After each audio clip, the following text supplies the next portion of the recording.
Assalamualaikum warahmatullahi wabarakatuh. Saudara-saudaraku sebangsa setanah air, Februari lur. Dan saat ini tanda-tanda pengisian tuas sudah mulai ditandai daun mulai pinggirnya kuning. Ini bukan kurang nutrisi, bukan, tapi karena sudah masa tua pengisian kata.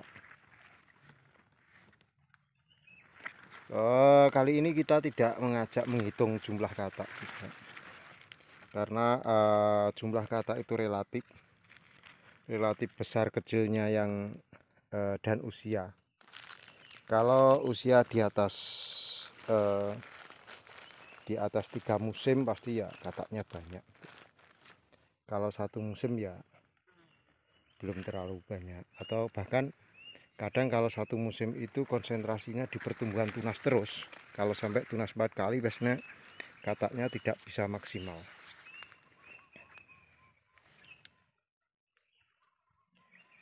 Jadi kalau tumbuhnya dari pinggir, bercaknya seperti ini, kemarin hijau, dan ini rata, berarti ini memang tanda-tanda sudah coro pari ini mempeng lur, karena umbi di dalam itu sudah mulai besar seperti ini tanda-tandanya.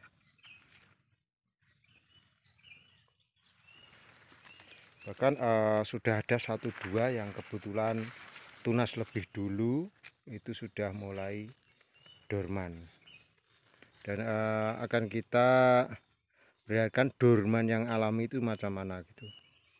Dulur, ini walaupun ukurannya nggak terlalu besar, ini baru 2 musim, tapi sudah dorman. Dorman alami dan tidak tidak rekayasa, tidak kena busuk pangkal batang.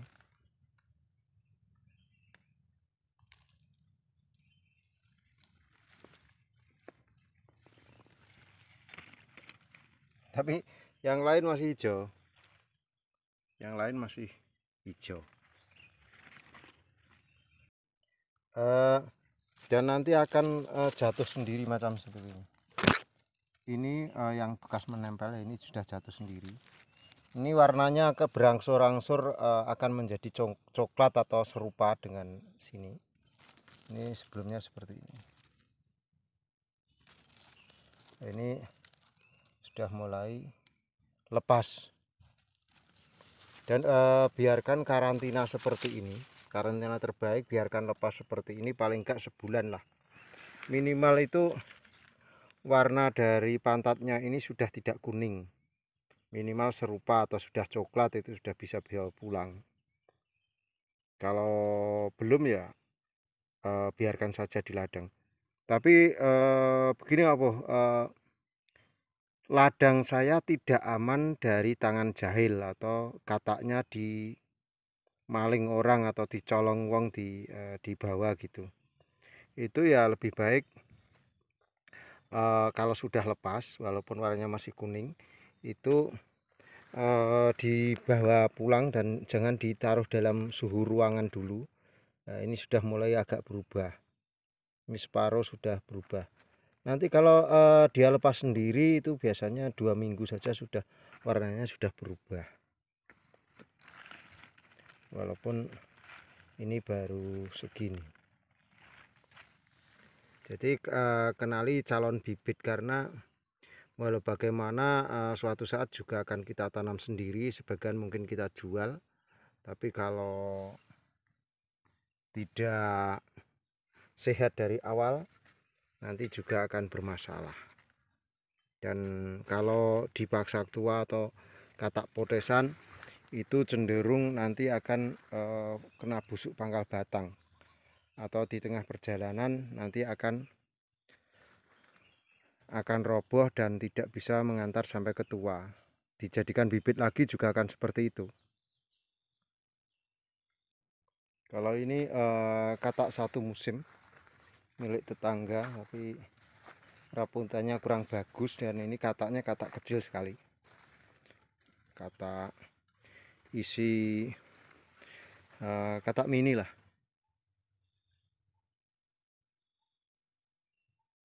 Ini pertumbuhan kataknya juga kurang bagus. Ini bahkan tunas 4 kali.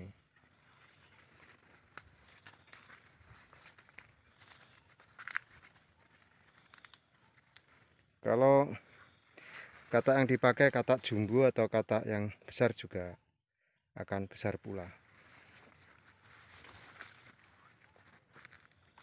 Ini yang katak jumbo memang dipilah-pilah. Ini juga agak besar. Dan sebagian daunnya terbakar. Kalau ini bukan durman, tapi ini terbakar karena cuaca panas.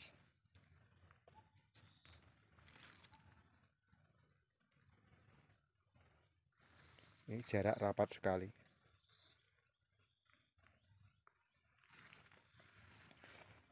Kalau terlalu masa pertumbuhan dan kena panas, sangat panas sekali, akan mengakibatkan terbakar seperti ini. Tapi kalau terbakar seperti ini nggak masalah, nanti akan pulih. Tapi ya untuk daunnya ya rusak gitu.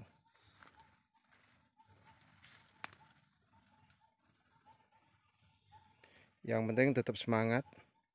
Banyak yang japri saya untuk harga. Sekarang Pak Poh bocorannya belum ada yang rilis harga lur.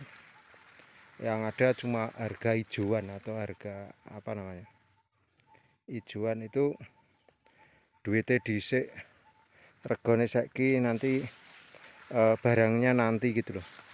Apa istilah ya, kurang bagus lah untuk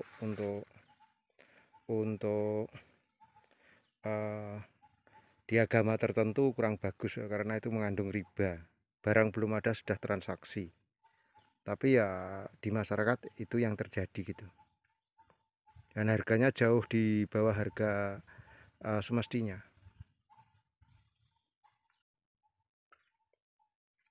Kalau biasanya jauh, kalau katak itu biasanya 25 di bawahnya harga.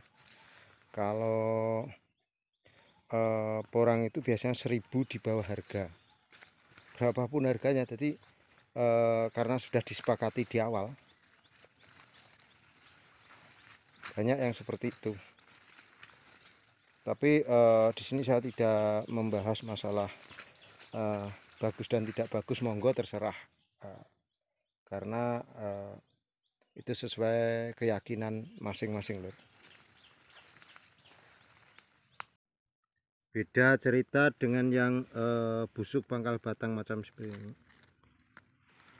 Ini kena jamur fusarium, dan ini sebenarnya ada bakteri semacam larva seperti itu, dan termasuk kotorannya akan berjamur seperti ini. Jadi ini sebenarnya bukan jamurnya, tapi bakterinya. Yang bermasalah itu bukan jamur. Jamur adalah efek dari setelah dia busuk itu.